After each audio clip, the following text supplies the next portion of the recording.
Oi, gente, tudo bom? Boa tarde para todo mundo que está acompanhando aí a programação da TV Câmara Campinas, seja pela TV aberta, pela TV fechada, pelo YouTube. Vocês podem acompanhar a gente aí por vários lugares. Na TV aberta é o canal 11.3, na NET 4 e 9 da Vivo Fibra. Se você não está aí na frente da TV, você também pode acompanhar a gente no YouTube da TV Câmara Campinas. Bota ali no celular, do lado da cama, do lado da pia, vai ali arrumando as coisas e acompanhando a gente nesse Saúde é Vida de hoje, que tem muita informação para vocês. É um assunto bem interessante. Hoje a gente vai falar sobre saúde mental e Janeiro Branco. Eu sei que vai ter muita informação interessante hoje aqui e eu quero que vocês participem com a gente. Mandem suas dúvidas, mandem sugestões. O WhatsApp da TV Câmara sempre está aberto aí para todo mundo mandar aí uma mensagem para a gente ler aqui, para tirar as dúvidas que vão surgir ao longo do programa. O nosso WhatsApp, que é o 978 29 37 36. Hoje nós vamos falar sobre o Janeiro Branco, que é uma iniciativa que acontece durante esse primeiro mês do ano, desde 2014, que ela é dedicada aos cuidados com a saúde mental. A gente teve essa pandemia e será que será que isso influenciou a nossa saúde mental? Será que estava complicado, ficou um pouco mais difícil? O Janeiro Branco vem aí para isso, para conscientizar as pessoas sobre esse assunto, para a gente falar mais, para desmistificar muitas coisas. E quem vai estar com a gente hoje aqui é a psicóloga Fabiana Sais. Fabiana, obrigada pelo seu tempo, Vi. Eu sei que com certeza vai ser um debate super interessante e várias informações legais que você vai trazer para a gente. Obrigada, eu agradeço e quero realmente poder compartilhar o máximo de informação possível, porque é exatamente esse o objetivo do Janeiro Branco, trazer conhecimento, conscientização e informação para a população. Fabiana, durante o ano nós temos vários meses coloridos aí, outubro rosa, novembro azul e agora no começo desse ano, nesse primeiro mês, nós estamos aqui no Janeiro Branco para falar desse assunto tão importante, a saúde mental, porque se a cabeça não está bem, o resto também não fica bem, né? Mas vamos falar um pouco mais sobre essa iniciativa aí do Janeiro Branco. O que ela promove em si para conseguir atingir esse objetivo aí das pessoas se conscientizarem mais sobre o assunto? Então, são debates, são palestras, isso que a gente está fazendo aqui. Então, a gente conseguir levar informação, falar sobre saúde mental. Porque eu não sei se as pessoas sabem o que é saúde mental e a importância da saúde mental. O que acontece com a população quando a gente não cuida da saúde mental ou trata quando já não há saúde mental. Então, o Janeiro Branco, na verdade, ele é chamado por Janeiro Branco, é até interessante, porque janeiro é o primeiro mês do ano, o mês em que está todo mundo mais pensando reflexivo sobre o ano que passou, o ano que vai começar, então mais propício para mudanças. E branco, porque a gente pode imaginar uma tela em branco que a gente pode fazer novas mudanças.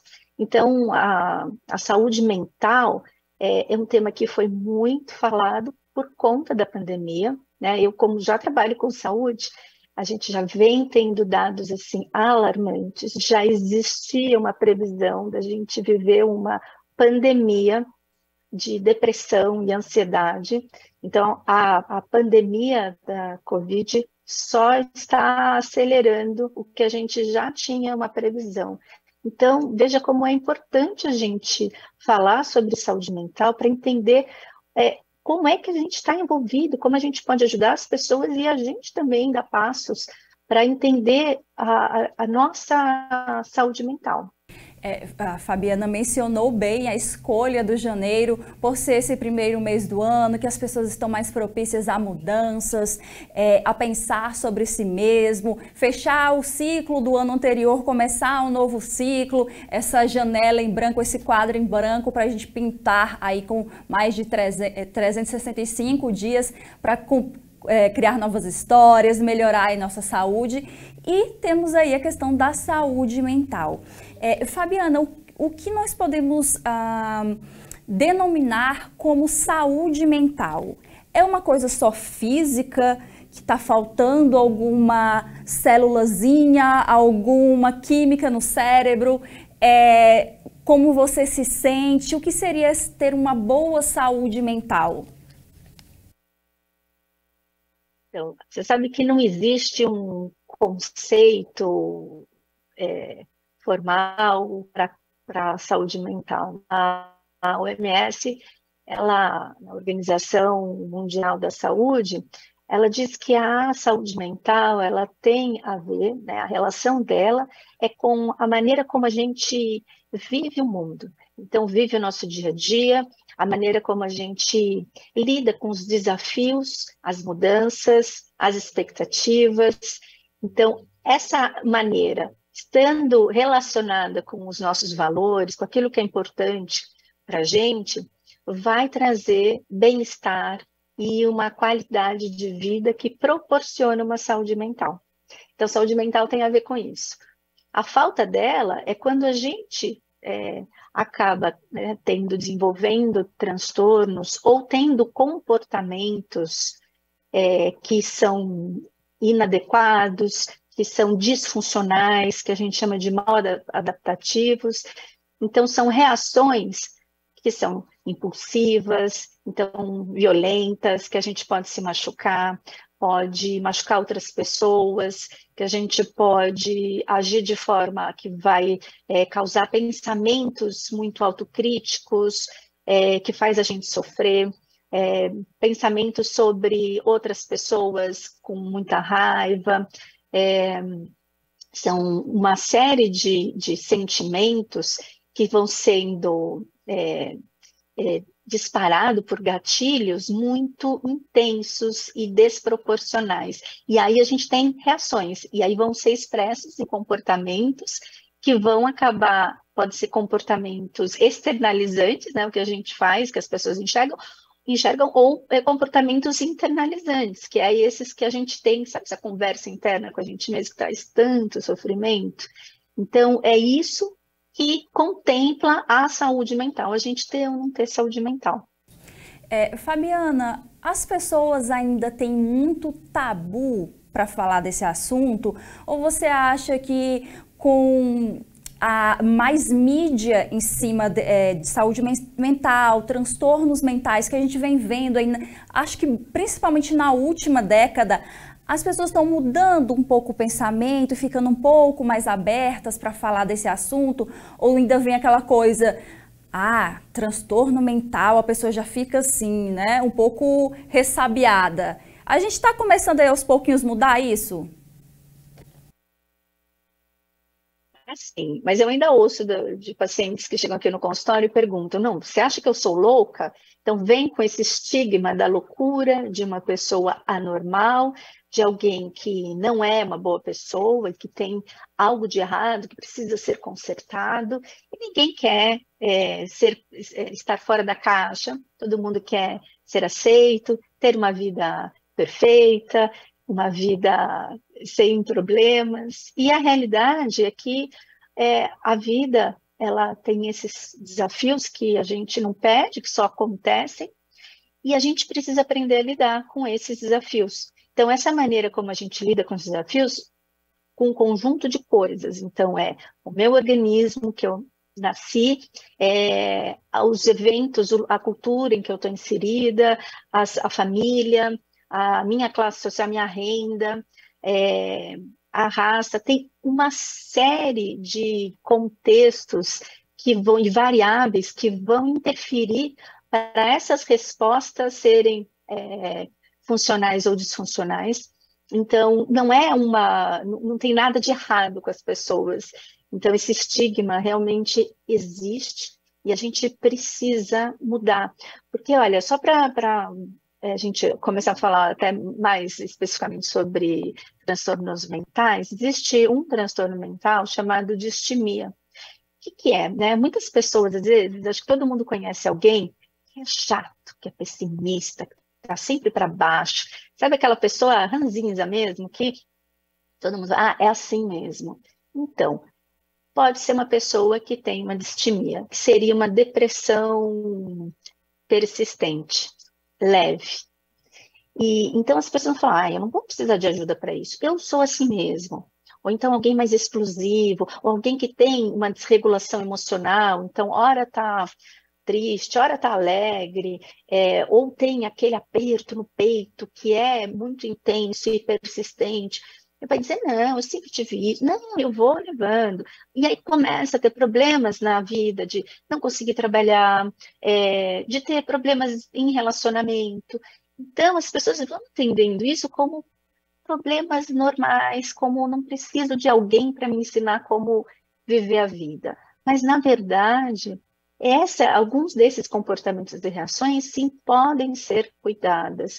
Elas não precisam chegar a ser diagnosticadas com um transtorno, mas elas podem, se a gente tem que trabalhar, né, o objetivo da gente falar sobre isso, é a gente cuidar da prevenção. Então, não precisa chegar num ponto limite em que você já está totalmente incapacitado, porque os transtornos mentais, eles são uma das doenças que mais incapacitantes. Então, atrapalha o mercado. As pessoas hoje, a gente está vivendo um momento, né, mundial de recessão, está todo mundo sofrendo, muitas pessoas sendo demitidas. Então, as pessoas vão sofrendo, a gente precisa cuidar, porque uma demissão, por exemplo, pode ser um gatilho para desencadear um transtorno mental de uma pessoa que já vem carregando uma história de dificuldade em lidar com certas emoções e situações. Você tocou em vários pontos interessantes aí, isso de a pessoa dizer, é meu jeito, sempre fui assim. Na verdade, pode tá ali dentro dela um transtorno que ela poderia estar tratando e passar a ter uma vida mais saudável, enxergar a vida de outro jeito, né? Aquela pessoa, tá sempre assim para baixo, tá sempre irritadiça com alguma coisa e fica naquela eu sou assim, sempre fui assim, a moda Gabriela, mas na verdade pode estar lidando com uma coisa, aliás, não está lidando com alguma coisa na cabeça, né? Exatamente. E o que acontece? Então, pessoas que isso acontece, né? A gente tem um levantamento, tem até um número aqui, que nos países mais desenvolvidos, não, nos países de alta renda, cerca de 80% da população diagnosticada com transtornos mentais são tratadas. E países com uma baixa renda e média renda, em média 40% são tratados. Então, olha, tem muita gente que é diagnosticada e muitas outras pessoas que não são diagnosticadas. E o que acontece? E tratadas? Que essas pessoas que não são tratadas, elas estão convivendo com outras pessoas. E elas vão ser gatilhos ou vão ser pessoas que vão desencadear ali ou vão promover relações tóxicas que vão causar traumas em outras pessoas, em crianças. Vão ser pessoas que vão, de repente, uma personalidade aí narcisista, que é um transtorno mental, que a gente tá, assim, tem tantas pessoas por perto que têm esse transtorno, e que estão causando, desenvolvendo, podem, né? Não certamente, mas é um gatilho muito forte para desencadear outros transtornos em outras pessoas. Então, é um ciclo. Uma pessoa não tratada pode prejudicar alguém que está bem, seria isso, né?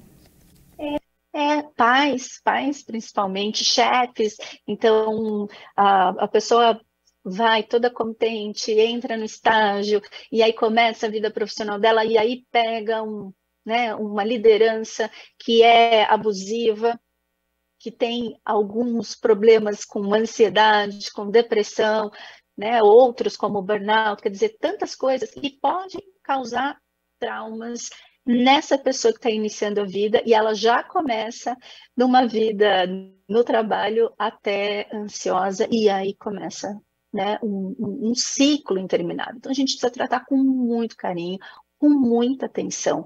Então, a gente precisa mesmo criar um hábito de cuidado mental. E como? Cuidar desses, avaliar, a gente repara na qualidade dos nossos pensamentos, né? Ou a gente busca, o grande problema da humanidade é buscar por prazer e satisfação o tempo todo. Quando a gente faz isso, a gente também fica muito ansioso, porque eu estou vivendo uma situação que não está muito legal e eu quero sair dela rapidamente. O que eu faço? Querendo,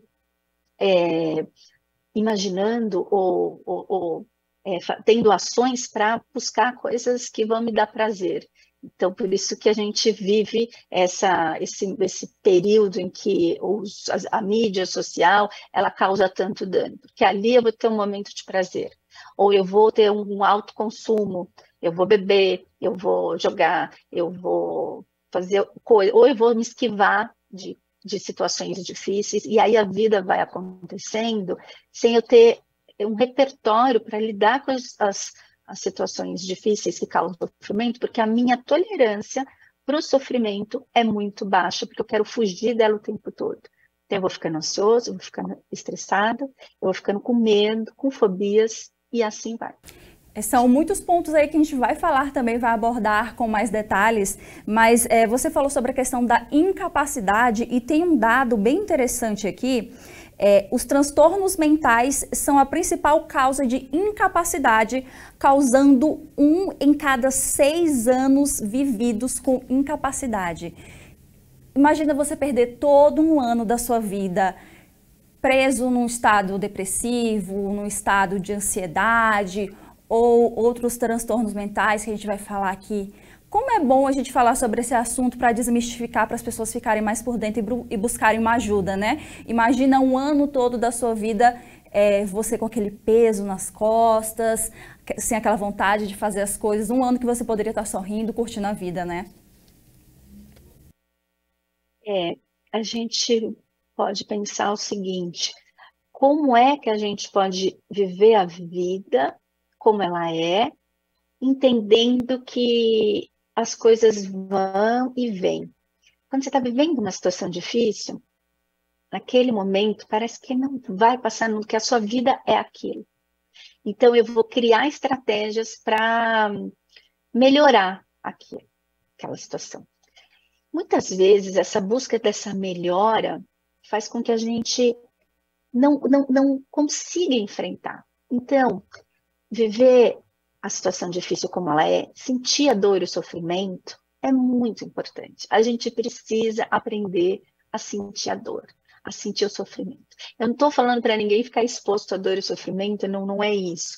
Mas uma maneira da gente poder enfrentar e prevenir os transtornos mentais seria essa, da gente conseguir viver essa dor e sofrimento. Então, por exemplo, na pandemia, as pessoas ficaram com uma preocupação real, né, de uma ameaça de vida. Então, eu tinha essa preocupação.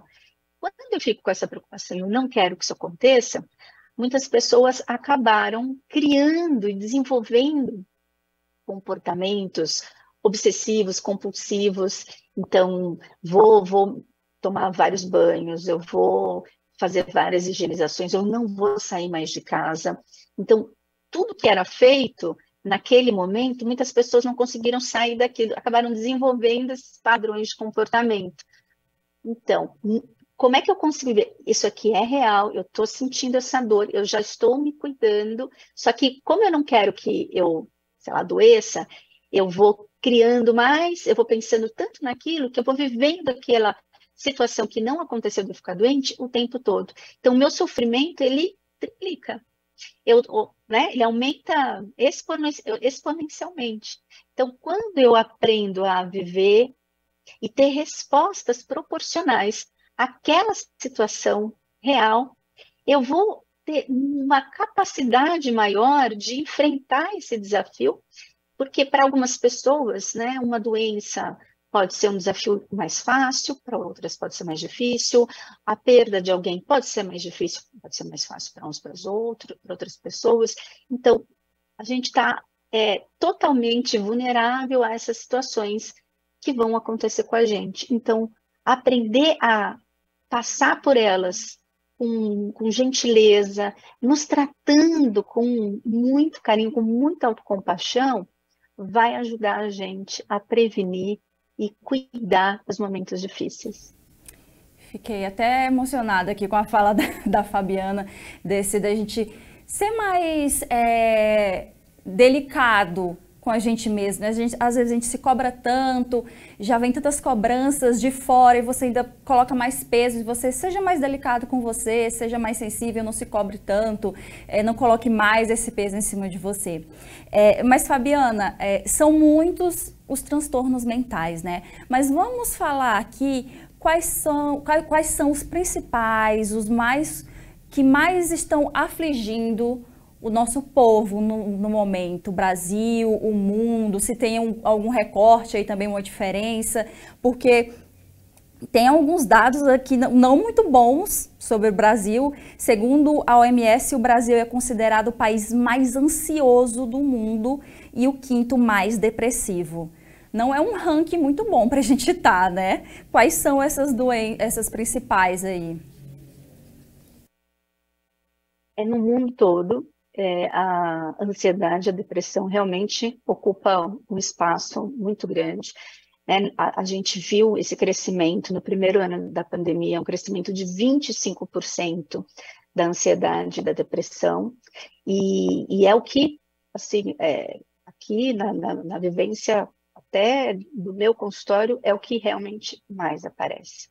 E muitas pessoas, como eu disse, esses números, eles não são tão reais, porque tem tantas pessoas que nem passam por nenhum diagnóstico. O importante, aí na experiência pessoal de cada um, nem fique preocupado com o diagnóstico. O mais importante é você identificar o nível de sofrimento, quando ele pode estar sendo incapacitante na tua vida.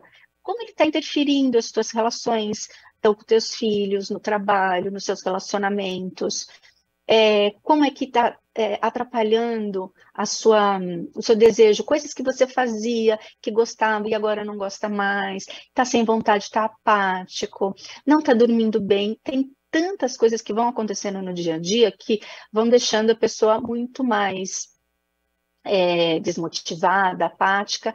Tanto na depressão, inclusive, tem um componente de ansiedade também. Então, e as pessoas com os transtornos ansiosos também acabam ficando desanimadas. Então, mesmo que tenha ansiedade, a ansiedade ela faz com que as pessoas ficam desacreditadas. Então, é um conjunto de pensamentos, emoções e sensações físicas que estão presentes, e é importante cada um conseguir identificar isso e buscar ajuda, sim. O que acontece é que a gente tem uma prevalência maior nas mulheres, então isso é um dado importante, porque as mulheres, elas tentam, né, dar conta de tudo, então são muitas, as mulheres querem ser multitarefas, e a gente já tem muitas pesquisas científicas que mostram que ser multitarefa não é bom, acaba trazendo muita ansiedade. Então, a gente precisa desacelerar de verdade. E aí, as mulheres acabam não desacelerando, porque elas falam para mim, não, mas eu tenho meu filho que está chorando, eu tenho que trabalhar, eu tenho que cuidar da casa, eu tenho tantas coisas para eu cuidar e fazer, e às vezes até cuidar de outros parentes, ou de outros trabalhos que existem. Então, as mulheres são muito acometidas, muito. Então, a gente precisa cuidar das mulheres e de todo mundo, né? Mas se esse número ele é representativo, a gente precisa ter um olhar muito cuidadoso. E falando assim, que a gente citou aqui a depressão e a ansiedade, tem outros transtornos também, mas quais são os sinais que em algum momento você está ali vivendo sua vida, trabalhando com os amigos, mas de repente alguma coisa não está certa? O que é que a gente pode, qual é esse sinal, qual é esse ponto que a gente alguma coisa não está certa aqui, eu acho que eu preciso fazer alguma coisa. O que a gente pode enxergar para poder se ver no espelho e dizer, não está bem, preciso de uma ajuda, preciso de... O que eu preciso saber aí para entender esse momento? A gente tem um conjunto de sintomas que são comportamentos e pensamentos, e que não acontece assim de uma hora para outra, mas como eu falei, às vezes as pessoas estão vendo que são coisas do dia a dia, isso acontece, mas estou acostumada, sempre foi assim. Mas quando a situação fica mais difícil, é quando, por exemplo, num caso de depressão, que eu já tenho problema com relação à alimentação, eu perco o apetite, meu sono fica alterado, eu perco o prazer em fazer as coisas, eu fico mais lento, estou com problema de memória, já não lembro de muitas coisas, então a vida fica sem graça. E normalmente os pensamentos que estão envolvidos com a depressão são sentimentos, são pensamentos que envolvem tristeza, então puxa, queria ter vivido melhor, eu estou arrependido, ou culpa. Então, são sempre pensamentos no desejo de voltar no passado, ou ter vivido melhor, ou ter feito escolhas diferentes, e aí fica muito ressentido.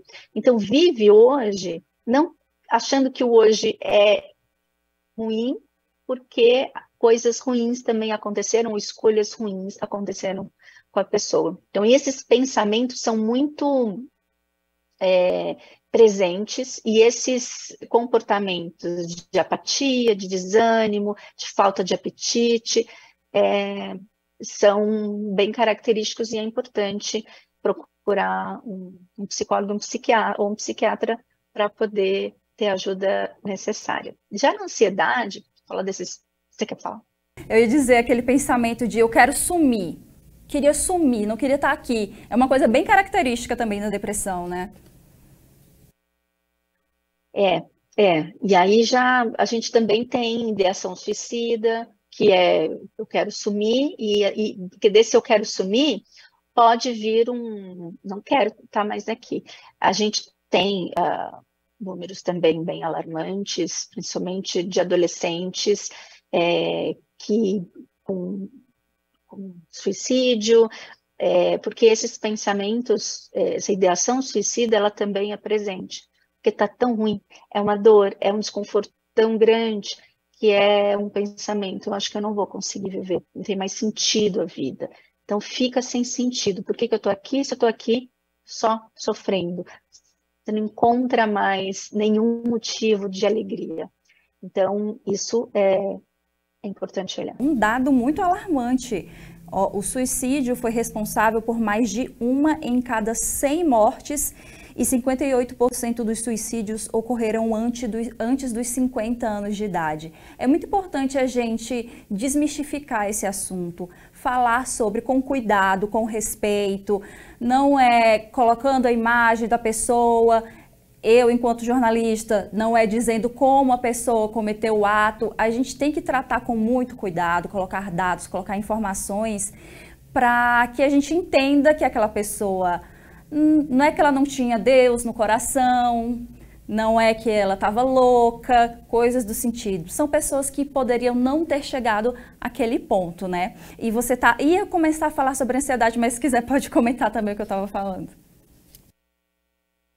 Claro, e o suicídio, ele muitas vezes é uma resposta emocional de uma situação muito intensa, e aí vem o pensamento, e pode ser simplesmente um comportamento impulsivo. Então, não necessariamente tem uma depressão envolvida, mas pode ter uma desregulação emocional, e que a gente vai apresentando comportamentos.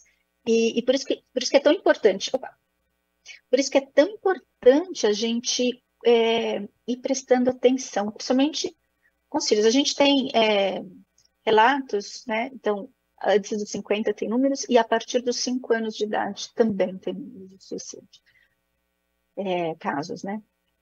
Então, a ansiedade, ela também, como é que ela se apresenta? Então, as pessoas começam a ter uma dor, é muito frequente, né? Uma dor no peito. Então, tem uma sensação física que muitas vezes eles até pensam que estão tendo infarto.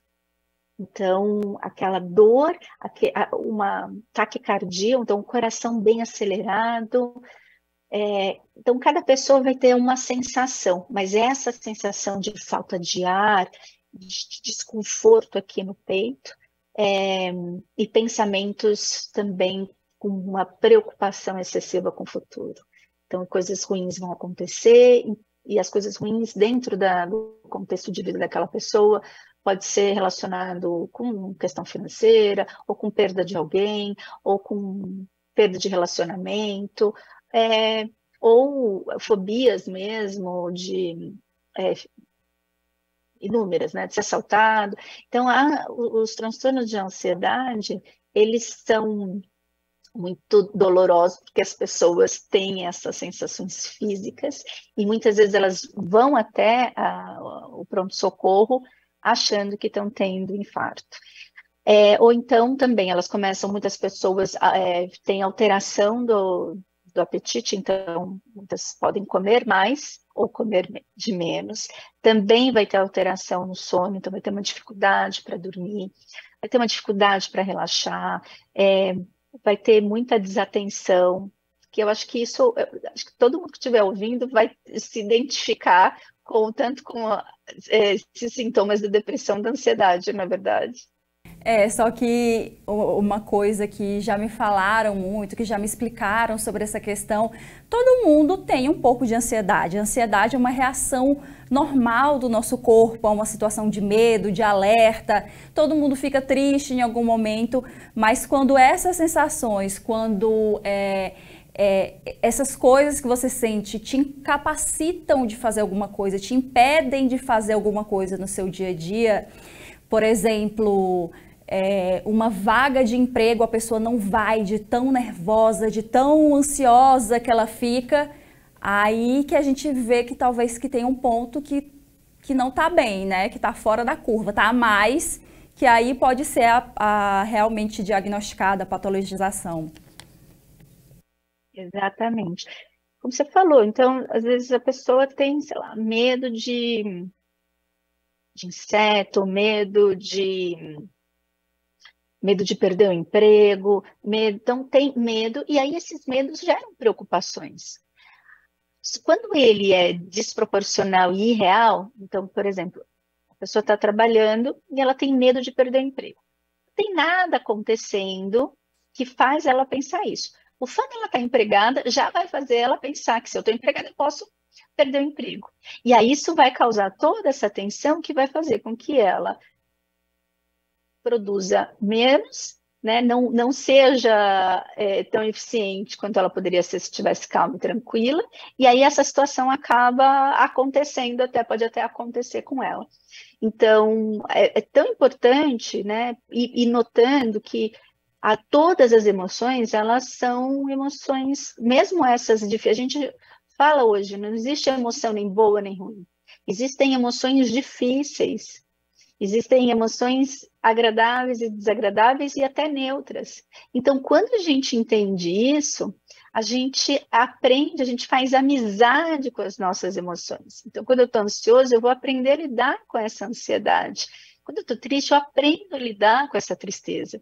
Então, essa autorregulação emocional é um aprendizado. Inclusive, tem uma coisa muito importante, que as escolas agora, elas são obrigadas a colocar no currículo a educação socioemocional. Então, a importância disso é para a saúde mental deles e das pessoas que vão convivendo com eles, né? Porque eles vão crescer, vão também se relacionar com outras pessoas.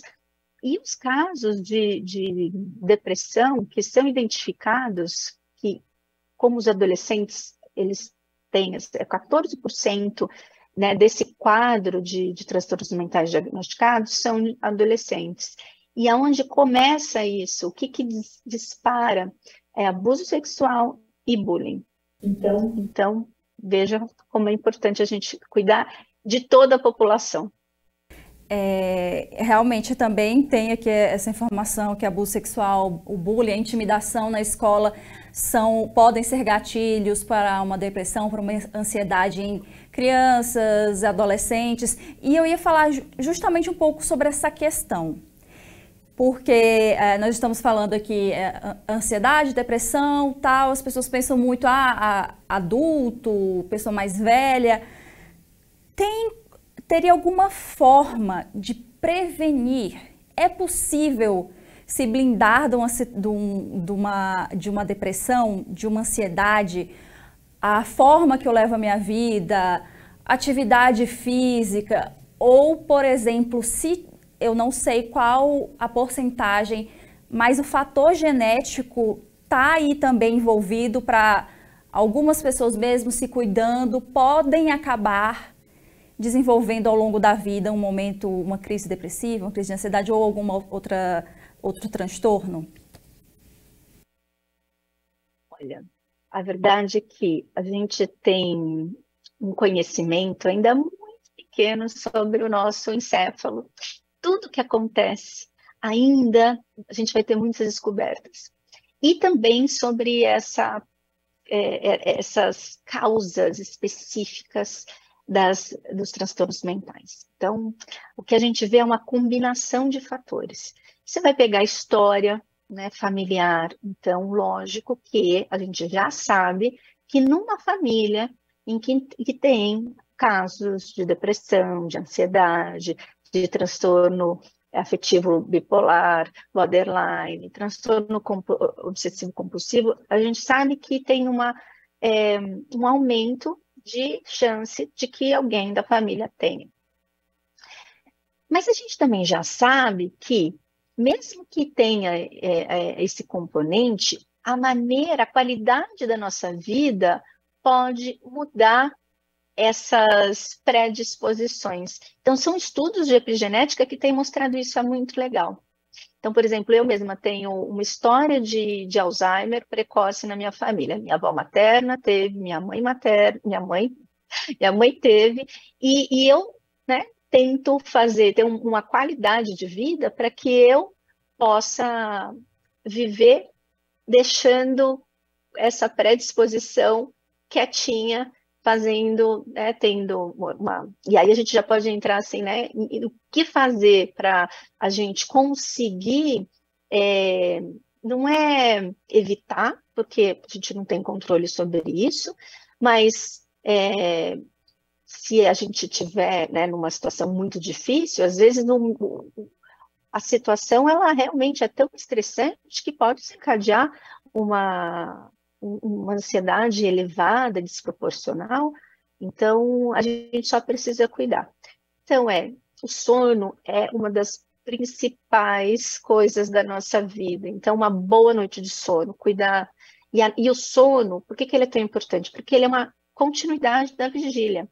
Então, se eu durmo bem, porque eu tive um dia bom. Um dia bom não significa não ter tido problema e sofrimento. Eu tive um dia em que eu consegui ser a pessoa que eu queria. Então, eu quero né, agir com carinho, agir com tranquilidade, não ofender ninguém, mesmo no momento que eu estou muito brava. Então, eu tenho essas intenções.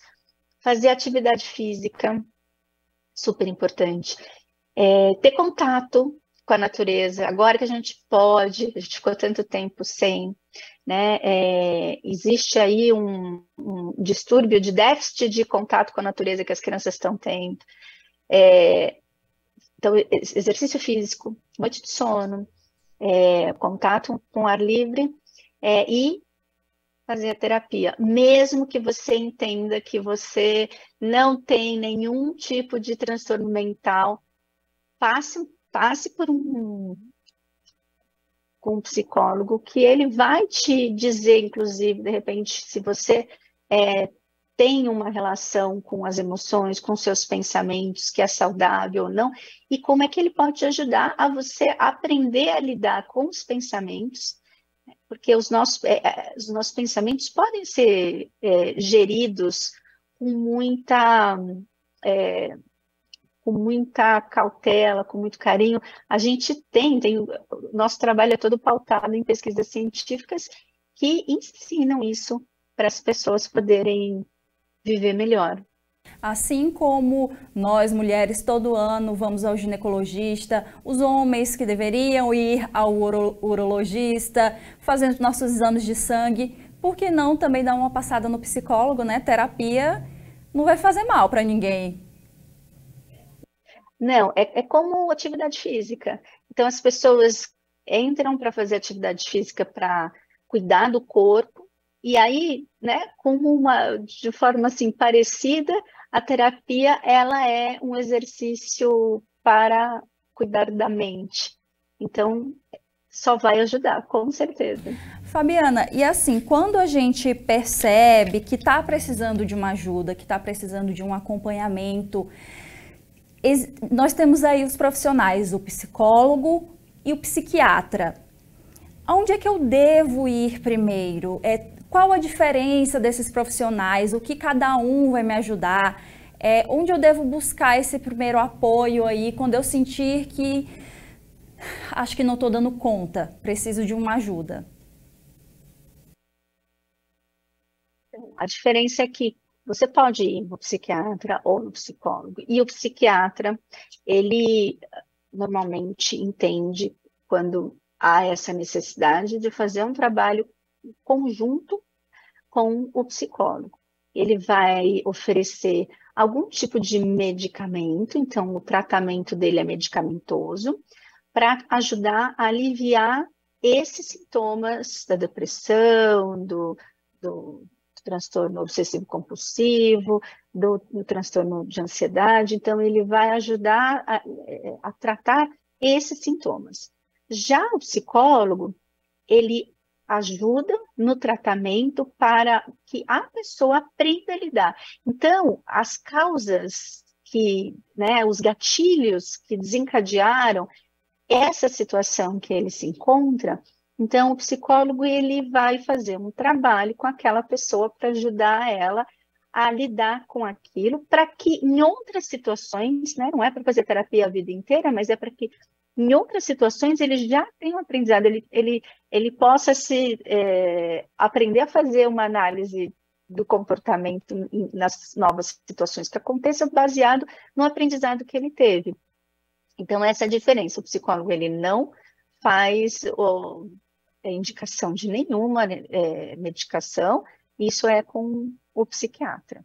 Mas muitos médicos de outras especialidades, eles também, quando percebem que tem um paciente que chega e que tem algum tipo de transtorno mental, eles também fazem as indicações para os profissionais, para o psicólogo ou para o psiquiatra. Então, existe uma colaboração de todo mundo que trabalha na saúde, fisioterapeutas, enfermeiros, nutricionistas, todos trabalhando em conjunto para que a gente possa ter uma sociedade saudável. Dependendo do que o profissional falar, um acompanhamento dos dois, né, seria interessante. Sim. Em alguns casos não há necessidade de medicamento, em muitos outros sim precisa, e sempre quando há um tratamento psiquiátrico, é importante ter o acompanhamento também psicológico, porque você precisa aprender a lidar com essas situações que desencadearam todos esses sintomas. Então, isso é bem importante. Fabiana, e já que a gente está falando assim de tratamento, uma pergunta, uma coisa assim que mexe muito com as pessoas quando fala depressão, remédio, psicólogo, é aquele medo de nunca sair daquele estado, de sempre ficar naquele... Isso a gente está falando só de depressão e ansiedade, né? Tem vários outros transtornos que, se o tempo deixar, a gente vai falar também. Mas é possível você se curar de uma depressão, de um transtorno de ansiedade, eu vou usar a palavra normal pela falta de uma vida com mais qualidade, vamos dizer assim, que normal pode ter vários significados aí. Ter uma qualidade de vida melhor, conseguir sair desse estado aí? Sim, com certeza. Depressão e ansiedade tem cura, né? Os transtornos. Outras, por exemplo, esquizofrenia não é uma doença, por exemplo, que é um transtorno que não tem cura, então precisa de um medicamento para fazer o manejo dos comportamentos, então é para sempre. Com relação aos medicamentos que são utilizados durante o tratamento da ansiedade, da depressão, são tratamentos que têm um tempo, inclusive quando a pessoa começa a tomar, demora um tempo, às vezes 2 semanas ou 20 dias para começar a fazer efeito. Às vezes para ajustar esse medicamento, às vezes precisa fazer uma troca, uma vez que ajusta, aí vai ajustando a dosagem. Quer dizer, eu não sou psiquiatra, mas o conhecimento, né, que os psicólogos têm que ter, a gente precisa entender o que está acontecendo com o nosso paciente, então ele leva um tempo. E aí depois, conforme os sintomas vão melhorando, depois de algum tempo, aí o psiquiatra vai fazendo essa retirada aos poucos do medicamento. Então, não é para sempre, não é que causa dependência, o que causa é que se você tira um medicamento desse, você para de tomar, vai causar efeitos colaterais, vai ter um transtorno, vai ter malefícios imensos. Então, tem que ser acompanhado. Então, a gente não está falando de uma situação que ela é simples, é complexa. Por isso que a gente não tem que chegar nesse ponto, a gente tem que cuidar antes, porque leva tempo para cuidar, mas tem cura sim.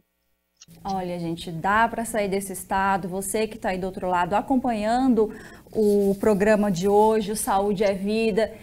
Se você está naquela situação, aquela falta de vontade de sair da cama, que te empurra ali aquele peso durante o dia, aquela tensão na hora de fazer alguma atividade que era tão prazerosa para você antes, vamos procurar uma ajuda, vamos conversar com um profissional e saber que tudo ali dá para se resolver, tudo dá para se gerenciar, dá para a gente cuidar mais de si para poder também, às vezes, cuidar do próximo. Mas, Fabiana, a gente falou sobre prevenção, sobre tratamento, e lá no comecinho a gente estava falando sobre a questão da pandemia. Você que é psicóloga, vários anos aí na área como profissional, qual o impacto que teve na saúde mental a pandemia, as pessoas ficarem praticamente 2 anos trancadas dentro de casa? Foi um baque muito grande na saúde mental das pessoas? Foi, e ainda está sendo. Por que está sendo? Porque esse modelo híbrido também acaba, principalmente as famílias em que as mães estão dentro de casa com os filhos, tentando trabalhar e cuidar dos filhos e ter essa atenção dividida, ficou muito difícil. As crianças também foram muito afetadas, então elas tinham lá elas estão lá em desenvolvimento. Cada ano que passa para elas, existem muitas mudanças. Então, quando a pandemia começou, elas estavam num período de formação e aí saltou para 2 anos, 2 anos e meio fora da escola quando elas chegam. Então, elas têm problemas com os grupos, elas têm problema em adaptação, elas têm uma série de questões comportamentais que interferiram muito nessa retomada. Agora também, a gente tem um aumento de casos de crianças com TDAH, com transtornos alimentares, crianças e adolescentes. Então, a gente tem dependência de internet, de eletrônicos.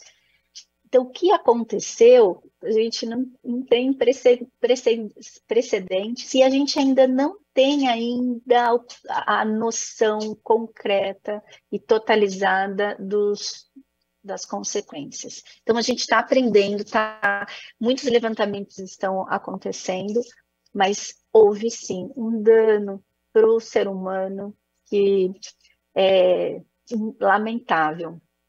Acho que a saúde, de um modo geral, ainda teremos pelo menos uma década aí de análise de dados para a gente saber o quanto essa pandemia afetou todo mundo, né? Mas uma coisa que você falou aí me puxou um pensamento de uma frase que eu escutei, que eu vi aí na internet esses dias, aumentou os números de diagnóstico de TDAH.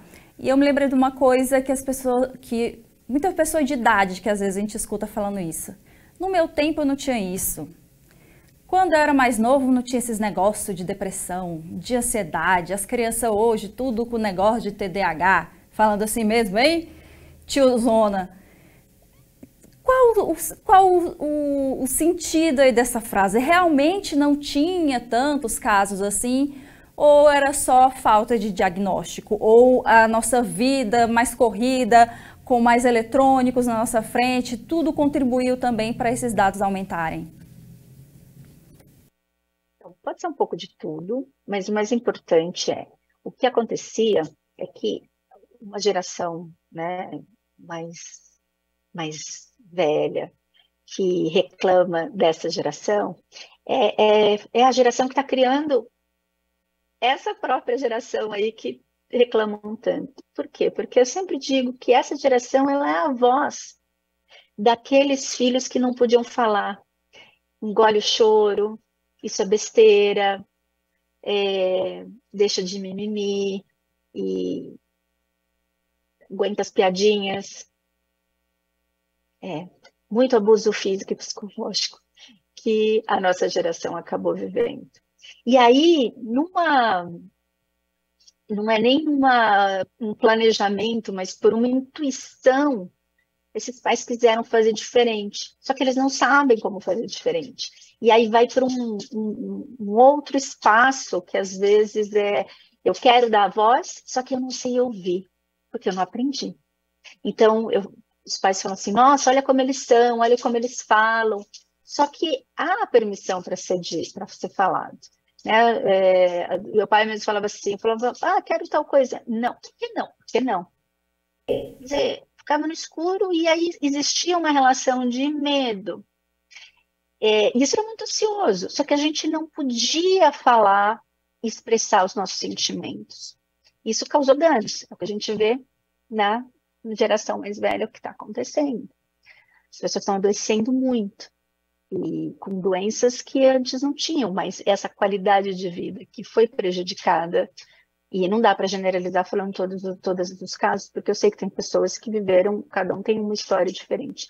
Mas a gente tem uma amostra até quando a gente faz pesquisas de estilos parentais, né, de práticas parentais, existia uma prática autoritária muito presente, era um número muito grande. E isso tem mudado. E aí quando hoje as crianças elas são diagnosticadas com TDAH, o TDAH tem a ver com um processamento cerebral, uma velocidade. Então, a gente está dando espaço, a gente também está estudando mais o cérebro, então a gente sabe mais sobre isso. A gente tem condição de diagnosticar e tratar e cuidar. Antes era dito que era uma criança mal criada, mal educada, então ela ficava contida e ela foi criando, né? Adultos hoje, às vezes os pais chegam para tratar as crianças com TDAH, eles descobrem que eles próprios, é muito comum, ou pais descobrem que são autistas quando também vão ter o diagnóstico dos filhos, e então isso tem acontecido, tanto pais com TDAH e com autismo, sem saber porque não tiveram diagnóstico na infância, então isso é muito comum também. Você acha, o que você acha que a gente pode esperar para os próximos anos? Será que com todas essas campanhas, aqui a gente falando do Janeiro Branco, depois no segundo semestre a gente tem o Setembro Amarelo, será que em 5 anos, uma década, 15 anos, a gente vai conseguir tratar mais pessoas e de melhor forma? Você acha que vão ali de formiguinha em formiguinha, a gente vai conseguir que mais pessoas possam cuidar de si e quebrar toda essa mística que tem em volta das doenças, dos transtornos mentais? Eu acredito, porque todo dia quando eu acordo eu tenho essa esperança e meu trabalho é todo baseado nessa crença mesmo de que vai haver, e já está acontecendo, né, uma mudança. Até se a gente falou aqui de coisas difíceis, né, de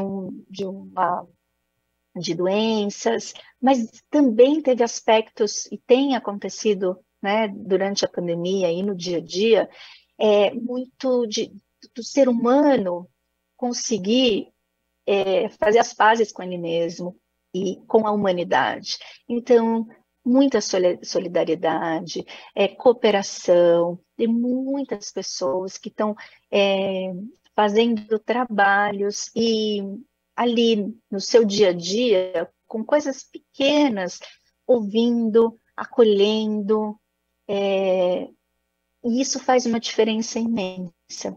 Então, essa relação que a gente tem no dia a dia, né, quando você vê alguém sofrendo, às vezes uma palavra, tá tudo bem? Tem alguma coisa que eu posso fazer para te ajudar? Estar disposto a ouvir as pessoas, também deixar que as pessoas te ouçam. Então, tem acontecido, sim, uma mudança. Eu sou muito otimista e acredito, sim, no ser humano, porque nós temos qualidades incríveis para viver bem e desenvolver essa cultura de paz. Fabiana, eu estou com você, estou otimista também, espero que nos próximos anos cada vez mais pessoas busquem acompanhamento, busquem ajuda, consigam sair dessa situação que, como a gente já falou, incapacita tanto às vezes o dia a dia das pessoas. Tô otimista, tenho certeza que esses dados vão diminuir, que a gente vai conseguir melhorar aí enquanto sociedade. Fabiana, tem muita pergunta ainda, tem muita coisa interessante para falar, mas eu queria fazer algumas perguntinhas mais específicas, por assim dizer. A gente conseguiu falar de ansiedade, depressão, tem mais transtornos também, mas a gente sempre pesquisa ali o tema para abrir a pauta, para deixar tudo preparadinho aqui. E uma coisa que me chamou a atenção sobre crise de ansiedade e pânico. É a mesma coisa? São os mesmos sintomas? Uma situação só? As pessoas costumam usar o mesmo termo, não tem problema. Mas então, as pessoas que têm transtorno de ansiedade, elas podem ter uma experiência exacerbada dessa ansiedade. Então, que a gente chama, né, de crise de pânico, ataque de pânico. Então, essa experiência que eu tinha comentado de ter muito forte, essa dor no peito. Às vezes as pessoas, eu tenho pacientes que estão dormindo e acordam, ou estão vivendo um momento bom, não é que está acontecendo nada ruim, e dispara essa sensação, que é uma angústia muito forte, um aperto, uma sensação física muito, muito, muito desconfortável.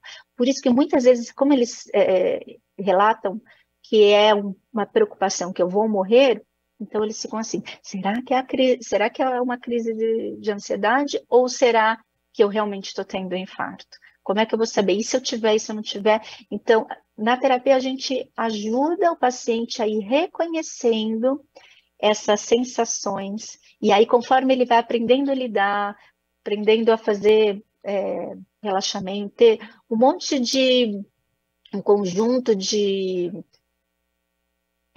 técnicas para lidar com aquela crise, e aí passa e vai diminuindo a frequência e a intensidade com o tempo do tratamento. Falando aqui sobre álcool e drogas, o consumo excessivo de produtos ilícitos, o álcool, enfim, né, tá liberado aí para todo mundo, mas a gente sabe que pode ser um gatilho muito grande para algumas pessoas. Elas também influenciam nessa questão? Totalmente. Então, as drogas e o consumo de álcool, junto com o sedentarismo, são aspectos que podem desencadear, sim, os transtornos mentais. Então, é super importante, principalmente para os adolescentes. Muito importante cuidar disso. Por isso que as escolhas, né, de uma vida saudável também parte daí. Que escolhas eu estou fazendo no meu dia a dia para garantir que eu tenha divertimento, alegria? Então, essas escolhas, elas são saudáveis? Não, não são saudáveis. Então, a própria escolha disso acaba sendo um gatilho, sim, para os transtornos. A gente precisa ficar atento. Estamos aqui com Fabiana Sais, psicóloga, falando sobre a saúde mental, Janeiro Branco, que é um mês voltado aí para esse assunto. A Fabiana trouxe muita informação, o bate-papo foi muito interessante. Para a gente desmistificar esse assunto, para as pessoas ficarem mais informadas, com menos medo de falar sobre, para procurar, às vezes, quando necessário, um acompanhamento, um tratamento. Fabiana, se você quiser deixar, a gente está indo aqui para o final do nosso programa, tinha tanta coisa para falar ainda, mas Fabiana, quer deixar um último recado, uma mensagem para quem está aí acompanhando o programa? Claro, eu gostaria sim. A vida é boa para ser vivida, encontrar um sentido para ela. Parece às vezes difícil, mas é possível. Então, né, dependente do que você estiver passando, imagina como o clima, o tempo. Então, hora está chovendo, hora não está, hora está um dia ensolarado. E as emoções, as situações difíceis, elas vêm e vão, assim como o tempo. Então, é muito importante que você possa, né, se acolher, cuidar de você, buscar pessoas que possam ser acolhedoras, que te ofereçam conforto. E existem também todas as universidades, as faculdades que têm cursos de psicologia oferecem gratuitamente atendimento. Então, eu sei que as pessoas falam, mas às vezes eu não vou, porque eu não consigo, né, disponibilizar um recurso financeiro para isso. Então, existem várias instituições que oferecem atendimento social. Então, não deixe de procurar, se esse for o caso. E a vida vale a pena ser vivida. É isso. Fabiana, obrigada pela mensagem linda, obrigada pelo seu tempo. A TV Câmara fica de portas abertas para você, para voltar a falar de outro assunto. Obrigada pelo seu tempo, viu? Eu que agradeço. E obrigada a todo mundo que também teve um tempo de ficar ouvindo aqui todas essas informações. Espero poder ter ajudado. Obrigada, viu? Eu espero que quem acompanhou aí do outro lado, seja pela TV, pelo YouTube, pelas redes sociais, também tenha tirado dúvidas, conseguido pegar informações interessantes aí para vocês. Eu convido vocês a irem no YouTube da TV Câmara Campinas, assistir os outros Saúde é Vida, ou esse que acabou agora vai ficar disponível lá, ou os outros programas da nossa grade aqui da TV Câmara Campinas. E eu aguardo vocês em outro quadro, outro programa, em algum outro momento. Até mais!